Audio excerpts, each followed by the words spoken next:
What I'm hearing and seeing is that Eve Frontier is literally going to be at least the more difficult cousin to EVE Online. Immutable in the sense that you can't change the history, but it does not mean you're stuck with whatever you decide at one moment in time forever. Let's talk about founder access, okay? Let's talk about the community and the accessibility to the game. Here we go, ladies and gentlemen. The developers of EVE Frontier, CCP Overload, CCP Goodfella, and CCP Jotun. Say hi to the world, everybody. How are we doing this morning? Good morning. Hello. Hello, world. Hello, world. Hello, world. Hey, good afternoon, Europeans. Yeah. Good afternoon. In some places, it is the future, okay? For me, it is the morning, all right? It's true. Where are you? I am on the East Coast. I am outside of Washington, D.C. So, yeah. Nice. Good old Beast Coast, you know? Getting it done. East Coast, Yeah. you know? What up, dude?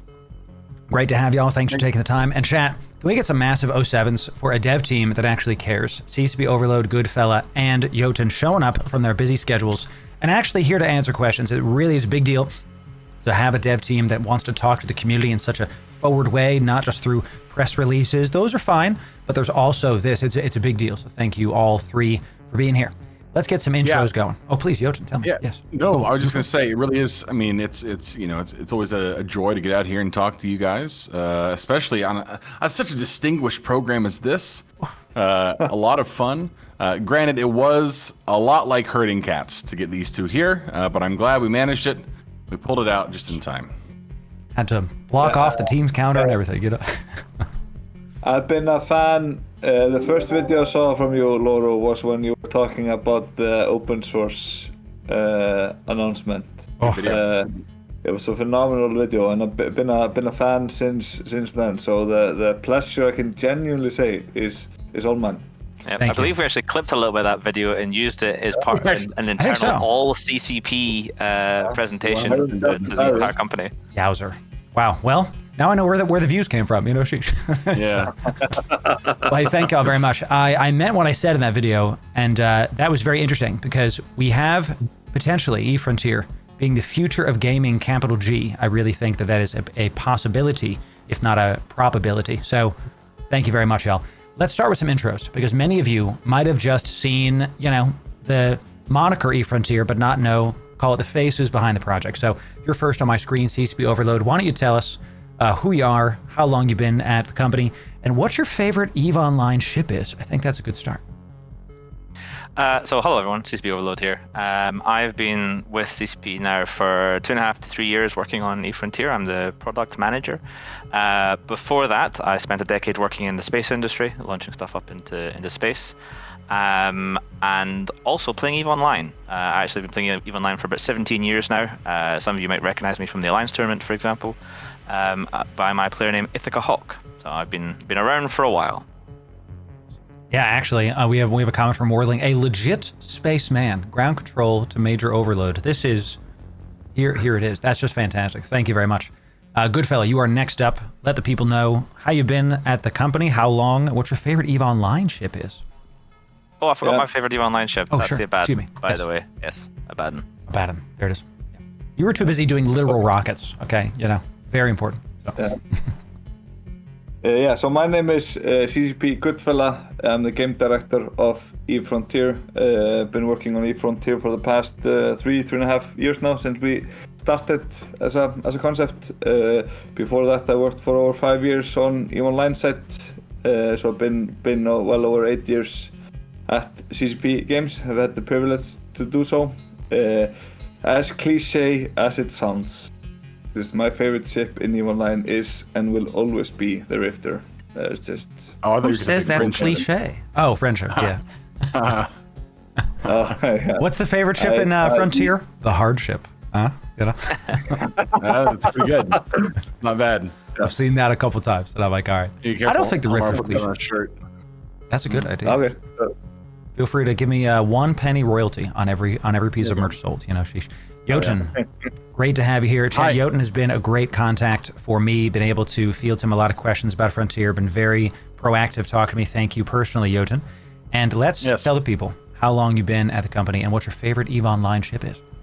Sure. I'm CCP Jotun. As of yesterday, I've been here for a year. I played EVE Online since 2006, which was a long time ago. I was just a wee babe at the time. I think CCP Overload still has me beat. I think you were, what, 2005? I mean, my first character is from 2003, but I don't really count that because I only really started properly playing in like 2007, and then Ithaca Hawk is from 2010.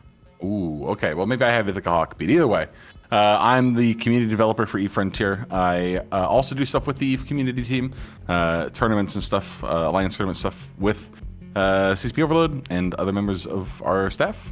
But I have been dialed in on Frontier ever since I started here about a year ago. Awesome. Ooh, and what's your favorite EVE ship? I mean, I know.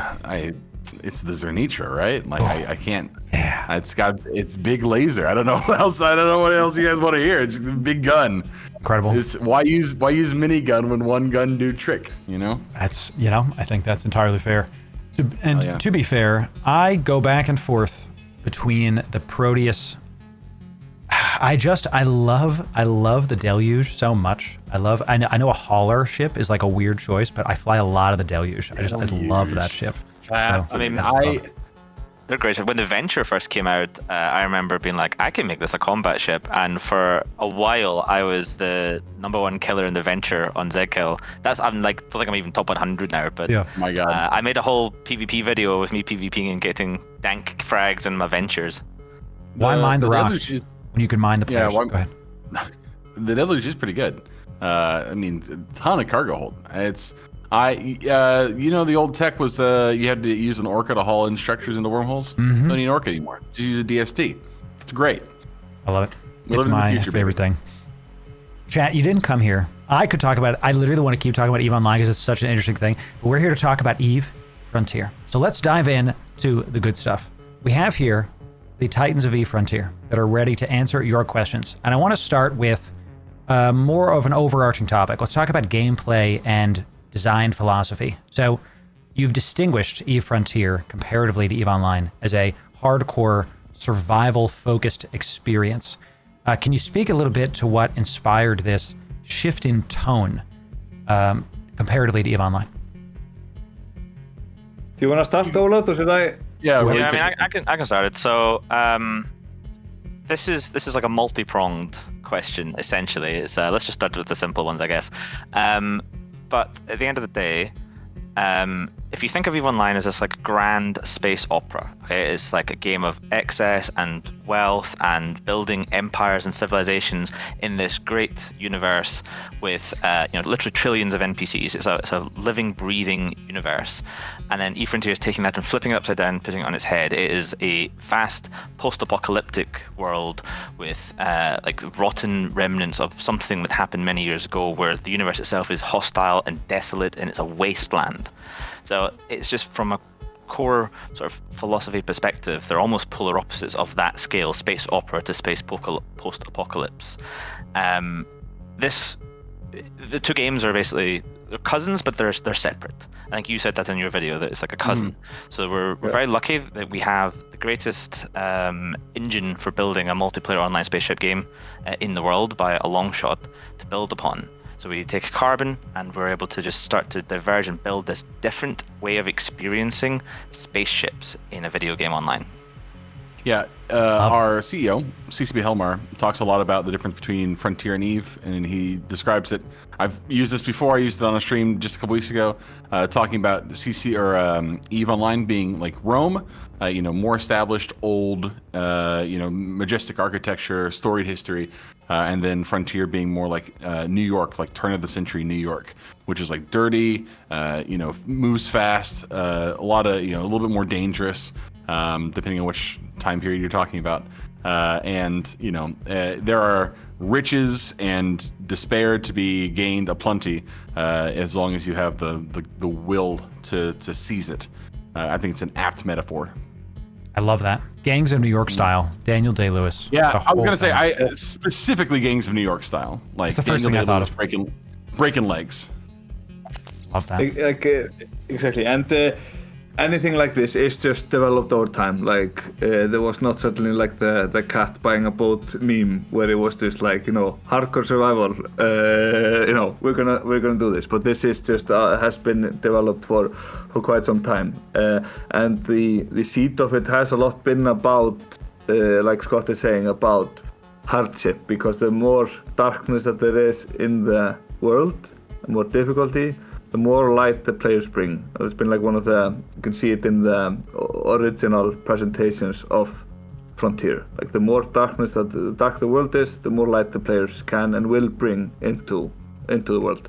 And with darkness you need hardship, as Overload was talking about.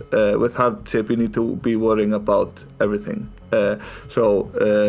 I still remember the moment when we had, for example, Fuel first time playing. And Loru, when did you start? Do you remember the phase you started in for Frontier? I think I got in 2.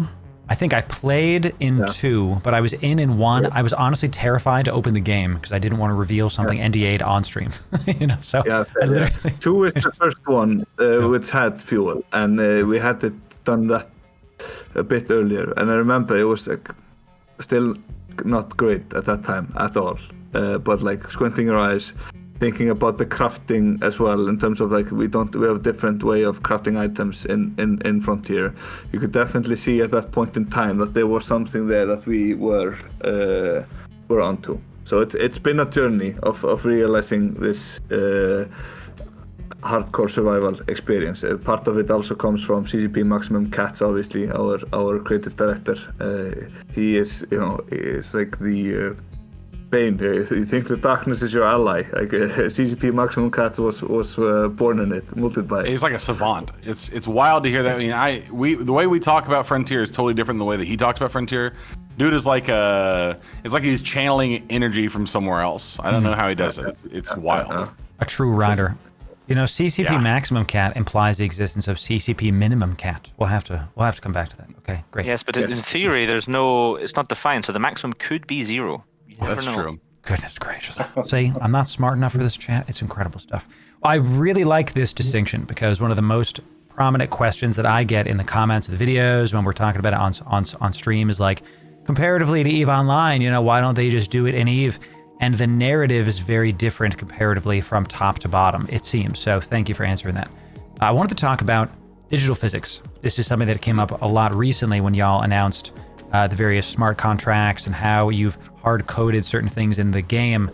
Can you elaborate on what digital physics is and how it impacts eFrontier specifically?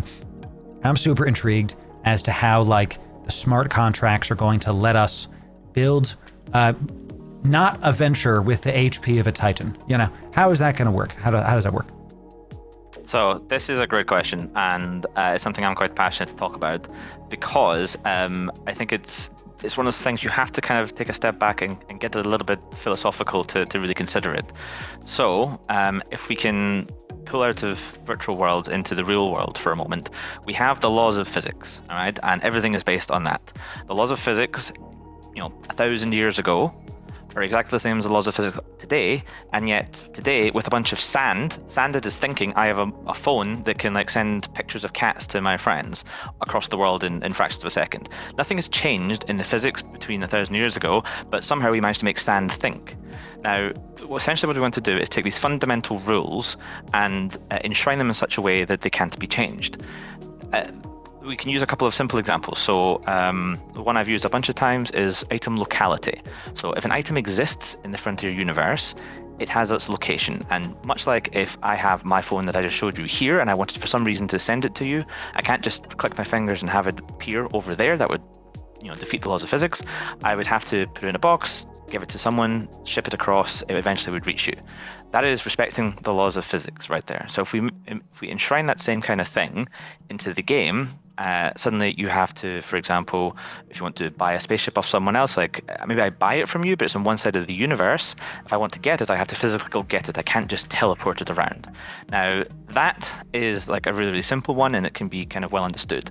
Let's go one step a little bit further and talk about, let's use motor vehicles as an example. All right, there are tons of different types of cars out there, and I can take my car and let's say it's a Honda and it goes 180 miles an hour because I've souped it up and it's incredible. And then someone comes along with a Ferrari and that's now going 240. Fundamentally, it's the same machine. It's using internal combustion in an engine, but it's doing it more efficiently. It's going faster because it's better engineered, but it's a lot more expensive. And then you get a Bugatti coming along going 300 and it's even more expensive again. And then you start to get into these like land speed record cars that are going like 1,000 miles an hour. These are still following the same fundamental rules of physics, but the cost is going up exponentially because you have to get more and more and more specialist. You can't take one of these like 1,000 mile an hour rocket cars and then use it to like take the kids to school, for example. Like it's still a car fundamentally, but as long as you follow the basic rules of physics, you can do tons and tons of different things with these vehicles. So to bring it into the game, if we said that, for example, mass of a spaceship is important. And you already see that right now in Frontier, where if you load your ship up with a ton of ore, it is really slow and sluggish. Someone posted a really cool infographic showing a Rebus K loaded up with another like 15 Rebus Ks all like together. Took something like 5 minutes to stop from it was undocking because it's so much inertia. And that's a really basic example of physics being respected right there. So the physics of the item is making the thing heavier, which means you need more energy to move it. Think of a container ship versus a small car. You need more energy to make it move, more energy to stop. Now, this is all just basic mechanics, but if we want to make sure that you can't fuck around with it, we need to take that and we need to enshrine it somewhere where people can build on top of it but not change it. And this is where the mutable properties of blockchains come in, because if we enshrine this layer of physics, then we can open it up and let people build on top of it. Just like we can build on top of sand and make bones, we eventually can let people unlock more layers of the physics as they are enshrined. And as soon as it's unlocked and enshrined, people can compose with it and build better and better things. That has been CCP Overload's Metaphysic there. Thank you very much. I loved the production, Jotun. That's interesting. Yeah. Very interesting. It's more refined every time he gives that speech. Yeah. Pretty good. Yeah. No, I really like that. Please tell me. Good fellow. Yeah. I think this is super good insight from CCP Overload. And to add a bit also, then one of the pillars of the game is that we want it to be grounded in science. So that's kind of where it all untangles from. And we want it to be grounded in science because the world, we are used to the world, and the more something is like the world, the more intuitive it will become, and it also makes for a better immersive experience. To a point, for example, the galaxy of Frontier has been developed with a lot of different scientists because it is a virtual world that is grounded in science. And now we want this to be truly a virtual world. So that means that the world will just continue to develop based on scientific principles that we cannot even ourselves truly predict. And that's not just something that immediately will happen, but we are going to get there over time. 100%. Yeah. We're essentially, according to the white paper, if we quote from that, it says, in E-Frontier, we can take this further by introducing energy as a core concept, bringing the world closer to E equals MC squared holding true. And I have a little tidbit for you, which you might find interesting for some upcoming stuff. I'll tease for you. So if you're building stuff, if you're flying around, if you're doing things in the game versus doing things in real life, you might notice that, for example, if you go visit a big factory, there's going to be a huge amount of time and energy spent building out cooling systems. And we don't have that right now in the build that is on Stillness, our main server. But coming later on in the year is the introduction of a whole heat-based system. So doing things generates heat, which you have to manage. And of course, that can have a huge impact on gameplay. But it goes back to what Goodfellow was saying, grounded in science. This makes sense. It's intuitive why building tons of stuff and running a huge factory would generate more energy and heat waste. That does make sense. And then how do you guarantee just a virtual world that is inhabited by the writers of Frontier, and they are building it out and they are reacting to the virtual world as it develops. That's where digital physics come in, and one of the parts of the beauty of blockchain is that the rules of the world in the future will just be enforceable by smart contract logic to a point where we cannot touch it anymore. So it just becomes we can cryptographically prove that this is a virtual world that the players themselves are building out. Got it. It's definitely a lot to think about. Yes. It's not something I've ever heard talked about in a video game ever. You know, I think that's one of the things that kind of attracted me to this project, is that it is a lot of new things, not just for gaming as like a video game, but also for like gaming with a capital G, and we were just talking about that. So it's very intriguing hearing about how you've hard-coded in systems that the game has that the players will be able to interact with in a very real sense, instead of just having like, here is a laser that you can put on your ship. You can get the stuff that builds the laser, and the laser is not like a magical laser that we've coded with flavor text to say it is a laser. Like, it physically is a laser, digitally speaking. Is that fair to say? Mm-hmm. Yeah, okay. I see, I see the head bobs. That's where we Love want to get to, and this is also to your point, like, you kind of need to be molded in EVE Online as a player, as a developer, as a watcher, to be able to comprehend how far we want to take the concept of a virtual world. Got it. Okay, love that. So let's get a little bit more boots on the ground, because that is very good information. But I see a lot of questions coming in, and I'm going to answer and ask all y'all's questions at the end, chat. So just keep them going. I am keeping track of like the best ones. We're going to keep asking them. But I have a list of questions that I have prepared also. Okay. So, y'all have said there's hundreds of thousands of star systems to explore, to check out, to go about. One of my concerns when I hear big game is the star systems actually, are they full of stuff? Because one of my favorite games back in the day was the Division 1. I loved the Dark Zone. I loved rolling around. The Frontier kind of feels like the Dark Zone. That's why I like to reference it. But in Division 1, you can run past buildings, but you couldn't go in the buildings. The windows were indestructible objects. You couldn't actually go in the building. You had to go on the track. And then once you reach the end of the track, then you could interact with stuff. So how are y'all going to make each of these hundreds of thousands of star systems like feel unique and worth exploring to the players? So you want to help? I was just going to say, like, same way that real life does it. If you look at Earth, there's a ton of different biomes.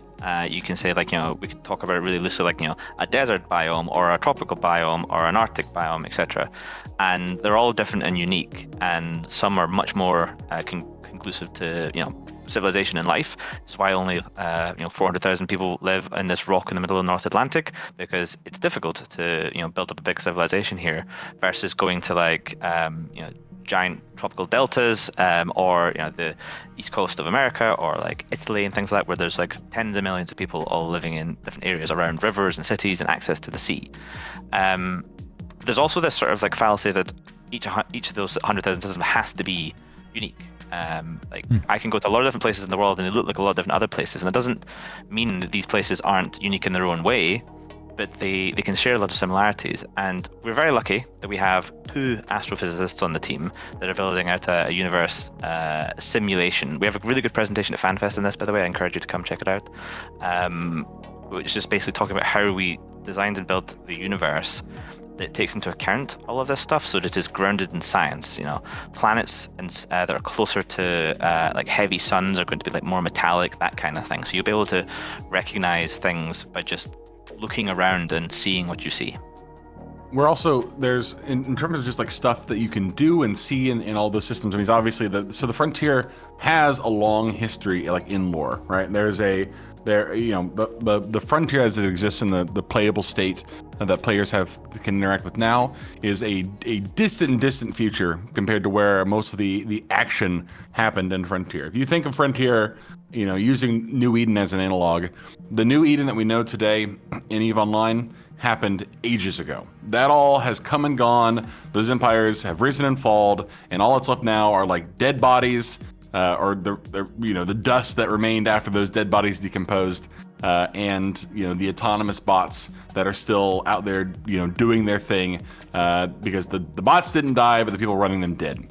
To that end, there is the long-term plan of having, you are going to be able to find things both lore-wise, narratively, and just, in terms of like, I guess, geology, sort of, that allow you to kind of paint the pic. If you're willing to do the work to go in there and search through all these things and find, everything that's being hidden in there, you'll be able to find out, this whole area was this kind of thing, and this whole area was this kind of thing, and maybe these kind of people lived over here. Those are all things that are going to be discoverable in game, but will not be made apparent from the start. There's a lot of work right now going into they call it a drama manager for Frontier that will kind of paint the story of the Frontier onto the canvas of the universe, but in such a way that like you're not being fed information. This is information you have to find out for yourself. Very little is going to be presented ahead of time, so that gives people the opportunity to, if you're going through all those, to your point from the beginning of the question, you're going to be going through a lot of systems that look very similar, but the hope is that somewhere down the line we'll have a system where by going through those systems, searching through things you can find, scanning things, and investigating planets, looking at moons, looking at wrecks, looking at, these colossal space megastructures and learning everything you can about them, you'll be able to gain a wider understanding about not just the story of the Frontier, but the people who live there, and maybe able to gain some other mysterious things from that as well. Ooh. That is the hope. Fantastic. And also, but just to also be honest, like the size of the universe and making that feel alive will be a lot of work that is ahead of us. And we haven't gotten to there yet, and we are nowhere near being like, okay, this is now. That's done. Like what, 2 weeks, 3 weeks? No, this is a years out project, Chan. We are in, to call it an alpha is already, in my opinion, kind of generous, depending on what system that we are discussing. So for sure, this is for many years in the future. Okay. Are you drinking moonshine? No, this is just a giant jug of water I got from IKEA. But it's the smallest vessel I have in my house for drinking water currently. That isn't something I'm going to finish in 2 minutes. So. It's got some quaff, man. He's got some IRO quaff. It does. I like it because it's got a sealable cap that you can then do this kind of thing on, and this little. It's actually a 200 milliliter bottle. CCP Yothin's actually a short king. He just uses fancy camera angles like in Lord of the Rings. Yeah, somebody in your last video called me a dwarf, sir.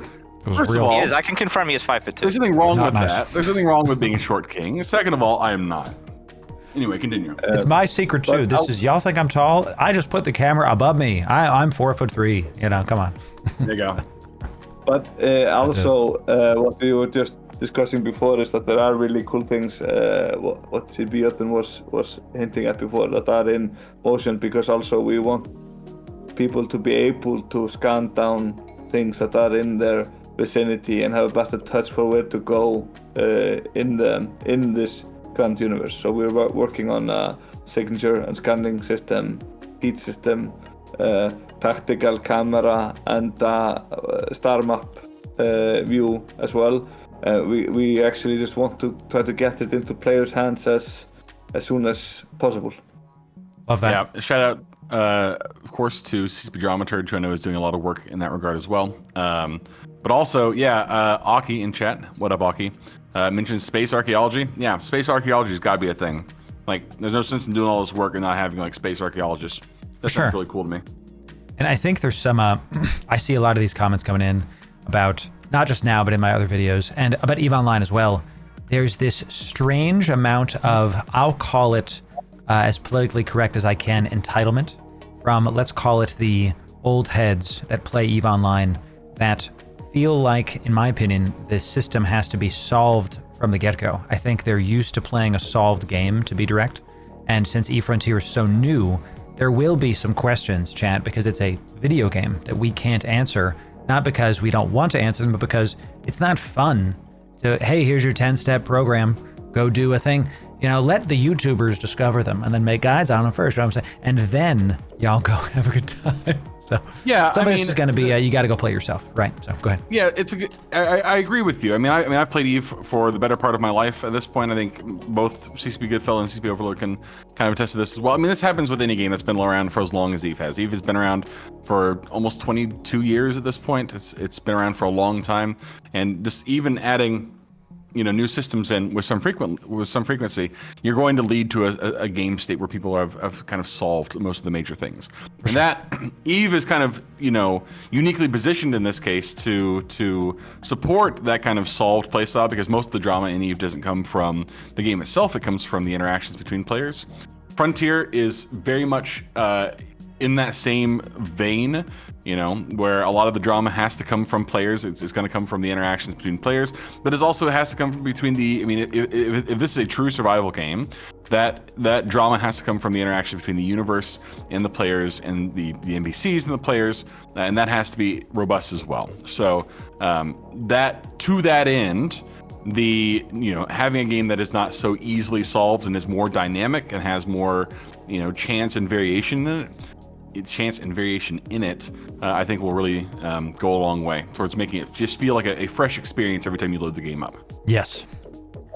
And that's one of the reasons why. Feel free to disagree with me. No, everything you said, it's not right. No, I really agree with the fact that because the main, call it gameplay elements, are not from the actual system itself, it's from the players, that we have to go defend our territory, we have to go get the ships. But I think Eve does it right. Eve Online does it right, where there's a good balance of things. We hear about GTA Online being one of the best organic content games out there. I think Eve Online has a beat in spades, because, and I've said this before, if you pick a new activity in Eve Online and do it every day, you'll still have something to do after a year that's brand new, just because there's always something new to do, some new ship. There's layers and layers and layers. How much more will Frontier be? And this is kind of the perfect segue. Y'all are we playing golf? Because you are teeing me up here, chat. Sheesh. The smart assemblies. Smart assemblies. This is something that some people might not understand. So could you explain smart assemblies to me like I'm 5? And then how can the person that doesn't want to deal with programming use these? Is that possible? Like, do I have to be a programmer to play eFrontier is a question that I hear a lot. So smart assemblies like I'm 5, please, because I don't understand. Easy. Yeah, this is easy. So smart assemblies like you're 5. Okay, imagine you have a box and you put stuff in the box and you can take stuff out of the box. This is a dumb assembly. It does nothing. It's just a box. But imagine if you could write some rules for what happened when you put certain things in the box. Like if you put some blue Lego bricks in there, you got a car out, or you put some green ones and it made a tree. That is a smart assembly at its core. A box, the most basic form, a box where you can write some rules on what it does with the stuff you give it. Okay. Got it. Box smart, do thing I say. Yeah. The question of, yeah, and it's a good. It's a good example too. The question that you had too was about what do you do if you don't want to be a programmer? Like if you're not a programmer, you're not really interested in programming, you don't think those things have any value to you specifically, but you still want to exist in the universe. That happens in Eve today. There are a myriad of third-party developers who play Eve Online, or who some of them don't even play Eve Online. They just develop for Eve Online. You have people like Ariel Wren, who does play Eve Online, but who developed Alliance Auth. Alliance Auth is one of the the premier alliance organization tools in EVE Online. It has a ton of utility, but it's not something that most players ever interact with, aside from the interface side, right? They don't have to program the back end of it. Somebody has already done that. So what smart assemblies will allow us to do is allow us to reward and develop this culture of tech arcanists, not to get too Warhammer about it, but like these third-party developers who are behind the scenes doing the work of interacting with smart assemblies that other people can interact with, but they don't have to know anything about them other than how to use the interface, which is up to the developer to put that together. Got it. One of the other cool ways to think about it is not dissimilar to building websites over the last 25 years. If you wanted to build a website in 2003 and you have to know HTML, CSS, write your website, code it all up. Maybe you want to add a web store to it. You're probably going to have to build your own like management system or find a really expensive thing and then customize it and deploy it in your own special way. Nowadays, you can head over to one of a number of different like WYSIWYG websites where you just make an account and then you can like drag the payment style box in and the store management thing in, and put a gallery and like try different themes and then hit publish, and then bang, you have a website and you haven't coded a single bit of it. And I've it's done that functional myself. and has a number of things. There you go. And that was probably wishful thinking way back in 2003. People were like, there's no way you could do that. You have to be one of us experienced web developers to be able to make a website. This is not for the everyman. And now, the everyman are making websites all over the place. Technology is a relentless march of progress. Yep. Where we're at right now with smart assemblies is the 2003 websites, if to use this analogy. Yes. Yeah. And Go ahead. ultimately, like smart assemblies are just your tool as a player to build out your base in space, and you will be able to build out your base in space without being a programmer. It should be, it should be the level that anybody can build out your base in space and genuinely enjoy it. Now then, for more advanced customizations, we are trying our absolute best, and we'll get there over time to make it easier and easier, like CCP Overload is showing. And then another stream there is to have a marketplace where CCP Overload is in this fake world where CCP Overload is a great engineer and customizer of logic. I can use his stuff and make my things, my base in space cool. Love that. Okay. And chat, I see a lot of questions about blockchain and stuff. We are going to cover that. Don't you worry. Don't you worry. I have questions of my own, ladies and gentlemen. I came prepared. So this is good to know, because I see a lot of questions again about, hey, do I have to be able to like code Python to do it? I'm definitely with you, Overload. So I don't program, but I do marketing, have done for, for the better part of 10 years now. Had to do the intro. When I went to I won't name the AI, but it's a type it out GPT. Okay, I had to go there, and I had it within an hour help me write a script that scrapes YouTube search terms when I give it a base term. So if I type like eFrontier, it'll give me like eFrontier and then like the A search terms, and then the B search. It took me an hour. Now I had to go do this manually at my old job, and it was one of the things that we gave to the interns, because it's like you have to sit there and it takes like an hour and a half to basically copy paste. And I don't know how to code. And I went to GPT or something similar. Okay, thank you. And it just did it for me in like an hour. And I had to QA it, I had to test it, the whole thing. But it feels very much that society, and this is not a question, this is just my like observation, is very much moving towards the Matrix line, where like I don't see the code anymore. All I see is, Frontier, Vanguard, Online, whatever. It's just a good thing, I think. So it's good to know that the smart assemblies that you hear about when you hear about like eFrontier is this really programmer-centric focus that, to me, that doesn't mean you have to be a programmer to play it, and now you have confirmation from the devs here. If you are a modder, go ahead, please. It's just customization centric. Yes. Think of modding for video games. Like this is the M and whatever their thing is. This used to be good if I can stand up a little bit. We can see it on his t-shirt. Like you can play Skyrim as it's meant to be by the developers, or you can download like a modding sort of tool that allows you to like import mods other people have made and change your game a little bit and play it differently, or you can start like coding your own mods as well. It's a complete, it's a spectrum, and it doesn't matter where you lay on that spectrum. Every playstyle is equally valid.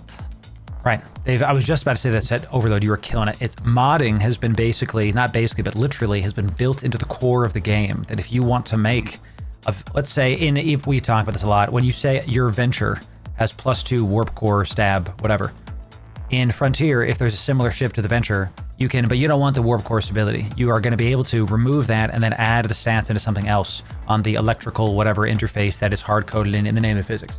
Again, that is not something that like right now, but when it comes out in Jesus' name in a couple years, fish. So good stuff. I'd like to move. Oh, please tell me. No, go ahead. No moving. Just one thing, like CCP Goodfella, the game director, does not know how to code. He does not need to code to enjoy playing Frontier. you go. So if I can enjoy Frontier, I promise a lot of people can as well. I love that. I also am I'm not anti-code, but I don't code myself. I love that. So, yeah. It's fantastic. All right, yeah, let's move from gameplay and design philosophy. Let's head on down to, let's talk more about the players. Let's get more like boots on the ground and real talk about some of the player questions that are coming in. And how much time do y'all have?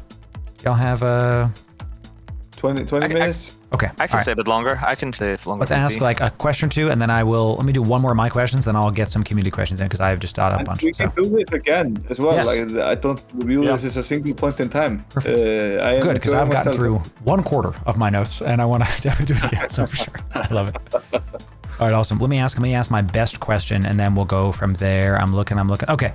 I wanted to ask, let's not do that then since we have limited time. Let's talk about founder access, okay? Let's talk about the community and the accessibility to the game. A lot of questions I get about how, hey, I have to pay to like play a game in alpha. You have this founder access. Can you speak to what people actually get when they become a founder of eFrontier and the kind of person that you would like to be a founder? Because it is not a finished game. That is just the reality of it. And there's still a price tag there. So can you kind of speak to some of the methodology there and what people are going to get when they become a founder of eFrontier? Yeah, I can take this one. So founder access was our way of facilitating co-development. We talk about co-development a lot on our team. Co-development is super important for us. CCP Goodfellow talks a lot about the most important thing we're doing here is trying to build a game, right? And it doesn't make any sense to try and build a game if you're not speaking directly to your core audience, because your core audience is going to be the ones who tell you whether or not the game is fun. If you can build a game, do all the work to do it, program it, have all the cool art, whatever, and if you spit it out and people see it for the first time ever, and they're like, oh, this game's shit, then you've just wasted years of development and all that money, and it's a dumb thing to do. So founder access was our way to get people closer to the action, closer to the process of developing a video game. And what we've been able to do through founder access is expose our founders as close as we can to the people on our development team, either through Q&As, through more focused conversations in our Discord. We have devs hanging out in the Discord. Obviously myself, CCP Overload, obviously spent a lot of time there, but CCP Wizard and CCP Relativistic are there a lot. CCP Red Dragon, shout out to CCP Red Dragon, whose birthday was yesterday. Happy birthday, CCP Red Dragon. These are all, there are tons of people from our team who interact with, our founders on a day-to-day basis.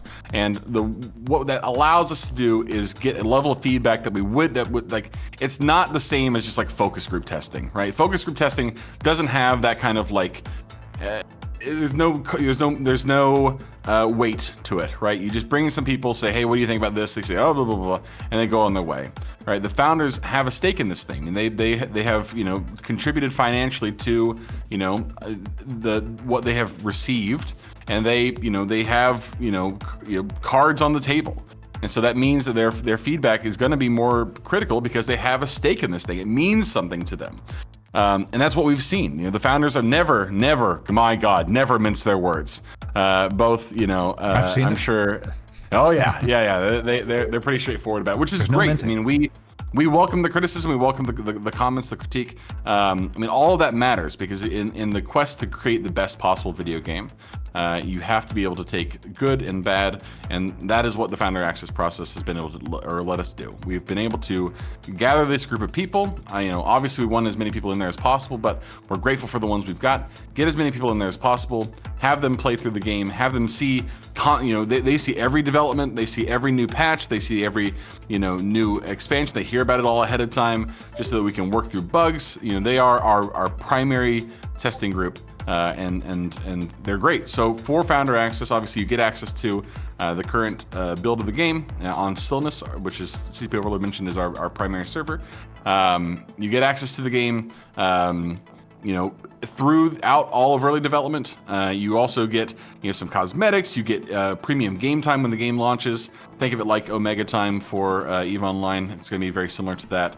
And the biggest thing is, like I said, you get access to the devs. I mean, you are right now. You could go into our Discord as a founder, ping CCP Goodfella in that channel, and there's a not zero chance that CCP Goodfella is just going to wake up from his stagger out of his room, go over to Discord and say, hey, what up? How you doing?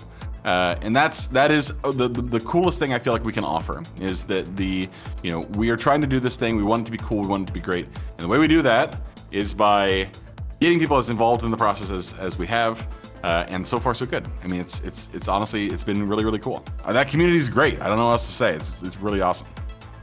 I love it. I think, I think CCP did a really good spiel to it. So I think when we transitioned to always on in December, we decided to do that because we felt that was by far the best way in order to tackle developing a game of this kind of size, creating a virtual world that should be worthy of EVE Online as well.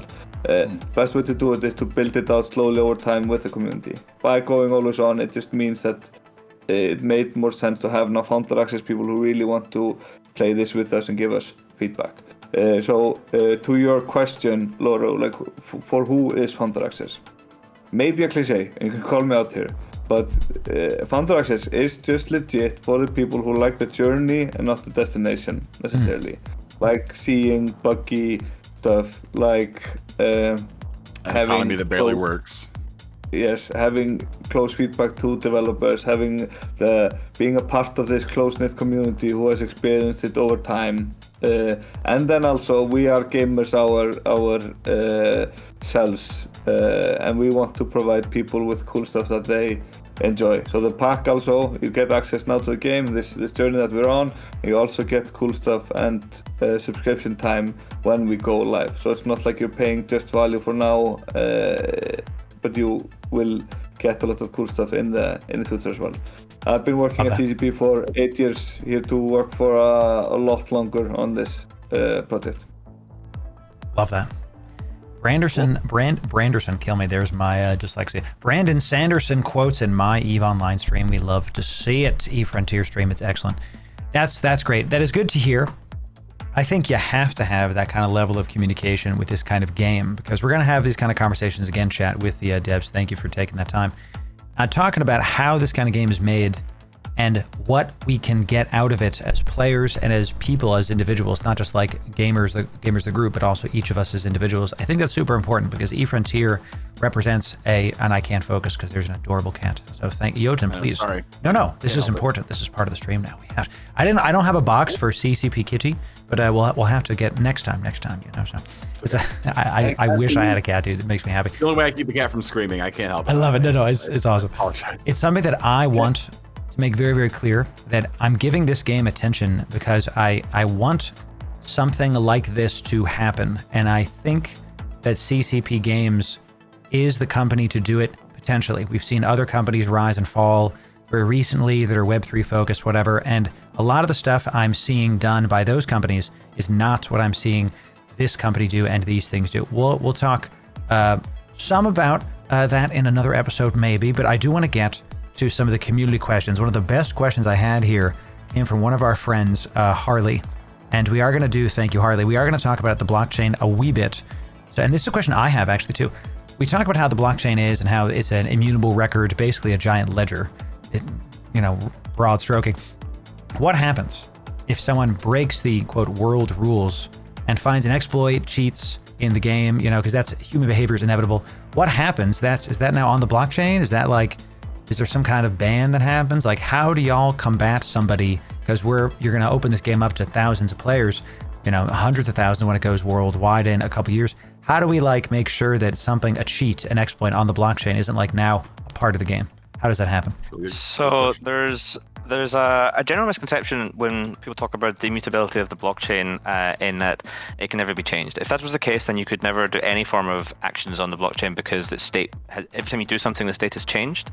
All it means is the history cannot be changed. So, for example, let's just take something super basic and say that we make physics version 1.0, and we're not going to take this lightly. We're going to work up to this. We're going to enshrine these layers over a significant period of time as we gain confidence with each layer. But let's say we've reached that point. It's, I don't know, 10 years down the line, and physics 1.0 is done. And then 5 years later, we find that there's a major problem. Something was overlooked and it's caused an issue. We're not stuck with that forever. We can just make physics version 1.1 and then tell the game to look at that one. All it matters is that we can put a new version on top of it and say, hey, all our clients point at this now. Now, in the grand scheme of things, our client, because we're open sourcing Carbon, we're going to be open sourcing everything over time. Our client might at that point only be one version of the client. Maybe someone else has built their own clients to interact with the game using the open source technologies. And you might end up with a situation where there's a fork, and this is fine. This happens. Think of it like these different World of Warcraft custom realms and things like that. I expect the bulk of things to stick with the main one, just like there's been forks to things like Ethereum. People try to do different things. Some of them failed, and the main one continues. So it's immutable in the sense that you can't change the history, but it does not mean you're stuck with whatever you decide at one moment in time forever. I love that. Yeah, I think a lot of the questions that people have, and that I have too, are from my lack of understanding of the underlying technology. It's why one of the reasons we wanted to do this kind of dialogue, because instead of hearing me talk about it after I read whatever's on the website, we can just go right to the source and hear it directly from the actual people coding and leading the teams about it. So that helps me a lot, because I had the same question. Hey, if somebody happens to cheat, what happens? Because it is a video game at the end of the day. So, all right, let's do a little bit more. Awesome. Tell me. These are great questions, and the more we can have of questions addressing people's concerns with the game or us or CCP or whatever, the better. It's awesome to be able to just talk about these things. The tougher the questions, the better. I think just for this kind of things, first of all, not everything is on blockchain yet. We also provide player experience and customer support right now in Frontier. So when people run into issues, it's not we are hey, it's on chain, bro. So no worries there. That is good to know. All. And we provide we have a CCP. We being the collective CCP have a fantastic customer support team that is super passionate about eFrontier as well. And then slowly over time, as the community gets more mature, as we gain better understanding of things and learnings. We still have the cycles, as you know, Loru, where the game ends in magnificent death and destruction, and the world is born anew. The more robust everything becomes, the community, us, the game, the world, security, tech stack, everything, then we can start to put more and more power into the hands of the players. But it's not a binary switch where we just go Leroy Jenkins on some day. Now we're getting references that I know. Okay, in your chat had a really good analogy of using a Microsoft Word file, and anyone who's worked in a professional office will know this. When people send a Word file back and forward, making edits on it, and then when you're ready to deliver it to the customers, you export it as a PDF and you send that off. Think of it like that. We're in the Microsoft Word stage where we're sending Word files back and forward. I love that. Yeah, that helps a lot, because we'll talk more about this, Janet. What I'm going to do is I have all the questions that the really the best ones that you've been asking, and I've saved them. I have confirmation we're going to do one of these episodes again, so we can make sure to have an entire episode just devoted to all of your community questions, because we all have busy lives. So let's do one more question for this episode, then we'll have another one coming up that'll be nothing but community questions, and let me find the best one. I think this is a really fantastic question. EVE Online has a time-based skill system that in real time you develop skills. You develop I want to fly a Draugr, so I just finished my Draugr skills. Is EVE Frontier going to have something similar? Can you speak to that? Yeah, what is EVE Frontier going to have there, CCP Overload? I'm curious to find out. Well, CCP Jotun and CCP Goodfella. So it's a great question, but unfortunately I do have to leave. No, I'm kidding. Okay. So See you next we will time. have progression. We will have progression. We are still evaluating various ways we want to have progression look like. Whether it's unlikely to be something as simple as just a flat time-based skill system like EVE Online. Likewise, it's probably not going to be something like pure grind, sort of kill the boards over and over again to level up like World of Warcraft. It will probably be a multi-pronged approach where progression for like your base, your ships, your clones, your consciousness, a whole bunch of different things. So there will be ways to progress. Right now there's progression in the sense that like you can kind of progress up through the larger ships, but that's just sort of a byproduct of the game itself as it is right now. So the answer to your question specifically is, will it have, the question being, will it have an EVE Online style skill system? Probably not. Yes, we don't know exactly what it's going to look like right now. Yeah, it will be. I mean, Loru, you have played the game, and a lot of people in chat. You just sense you start out in space in the middle of nowhere. You need to be doing things yourself a lot, relying on yourself. You can just see how an active skill progression system fits into that. I love that. But there's also a lot of beauty in the time-based progression system for an MMO that will be here for decades to come. So it will be a balance of two, and to be coy or clever or whatever, then the people who are asking the questions who want to find out more, just join Founder Access and go on the journey with us. Yes, I kind of think of it similar to if you've ever played Rust. Like you start in a game of Rust and you're just naked by the water holding a rock, and then there's no like skill point progression or anything like that. Your progression is like, okay, I found a tree and I've like made a wooden axe, and now I've I can hit some rocks, and now I've got a stone axe, and then I build a little camp, and then I get some food, and then I can survive the first night, etc., etc., etc. Same with Minecraft. It has progression, but there's no skill system to have progression. It's just part of the game itself. Right. That is good to hear, that even though the system isn't locked down yet, which I didn't expect it to be like, this is the system when we have years of dev work left, right? But it's good to hear that the system will differ from EVE, because in every way, shape, and form, what I'm hearing and seeing is that EVE Frontier is literally going to be at least a more difficult cousin to EVE Online, because as it is right now, I want to fly a ship, I queue up a skills, in 3 weeks I can fly the ship and I'm up to like mostly level like 3 and 4 skills. Where in EVE Frontier, you actually have to go get these skills. You have to go, not even skills, like loot, whatever you want to call it, widgets for now, just to, since we're in alpha. All that makes sense. Go ahead. Yeah. EVE Frontier is the cousin that grew up in a bad neighborhood. I love it. Yeah. Gangs of New York. I like to go back to the old adage of just harden the fuck up. Just harden the fuck up. Yeah. Put the work in. I love to hear it. Well, y'all, these guys have to go build a game, so we're gonna do another one of these episodes. Thank you very much. Can we get some big 07s for Jotun, Goodfella, and Overload in the chat for taking the time? We're gonna do another one of these. I'm gonna schedule another one of these, and I have all of the best community questions that y'all have said saved. We're gonna do another one of these. Jotun, you pinged me first on this. You get the last word, buddy. Hit him with what it is. Hell yeah. If you want to watch more, we have a stream tomorrow. We're going to be streaming live on CCP TV at 1900 UTC at 7 o'clock UTC, 4 p.m. EST. We'll be talking to Lord Maldor of Rooks and Kings, the voice of Clarion Call, among others. Yeah, I know. I'm pretty stoked about it.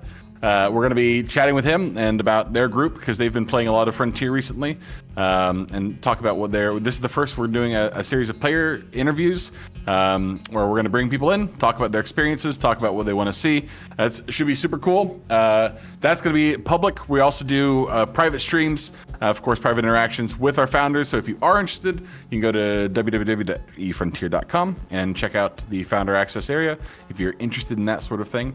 And check us out. We're on X, we're on Blue Sky, we're on Facebook, we're on Instagram. We have a TikTok now that somebody is running like a mad degen. I don't know who it is. And we also have some others, I'm sure. We're all over the place. So come check us out. And if nothing else, listen, seriously, if nothing else, if you have no other interest in any of this other stuff, or you've got questions, you're not sure, join our Discord. I'm not kidding. And I don't, this is not just a marketing thing. I'm not trying to push you to do anything you don't want to do. I'm not your dad. I can't tell you what to do, right? What I can say is that we have, in my personal professional opinion, I have the best community in the world. I work with guys every day who make my job so easy. You've got guys like Aki in the chat here who are invaluable resources, not just as from a development point of view, but also from a community engagement point of view. We've got people like Michael JD running fleets all the time. You've got guys like Barbados, who has been putting together tournaments and all these things that have been happening in game that I had nothing to do with. These guys go out of their way. They take time to do things of their own accord that I have nothing to do with. And being able to interact with them, being able to talk to those guys, being able to interact with the rest of the community is a super cool thing to do. And I strongly encourage you guys, if you have no other interest in anything else, at least join the Discord, chat up with the other founders, chat up with the other community members. It is not a waste of your time. You will get something out of it, I guarantee you. Love that. That's all I got. Good vibes. Love that. And thanks very much, y'all. Tell me. Yeah, and shout out to you, Loru. Like mentioned, saw your video way back when we talked about the open sourcing and been a fan since. So that people tuning into stream, like, go smash that subscribe button. I guarantee good content. At least I thoroughly enjoy it. You hear that? Keeping us honest as well, which is good. Iron sharpens iron, to quote the great man of Loru. Oof, it really does. I'll put that on my tombstone. You know, just absolutely good content. CCP Goodfellow. You know, excellent. Hell yeah. There's no one left for me to thank, so I'll just thank myself. I'd like to thank CCP Overload for being here. It's been a pleasure to have him here, and yeah, he looks forward to the next one. I bet he does. Well, thank you very much, you three, for taking the time. I know we had real crazy schedules. Thank you to the Academy, the whole thing. Thank y'all very much. We'll definitely do this again. Stick around for like 30 seconds, and then I will talk to y'all in just a moment. Thanks.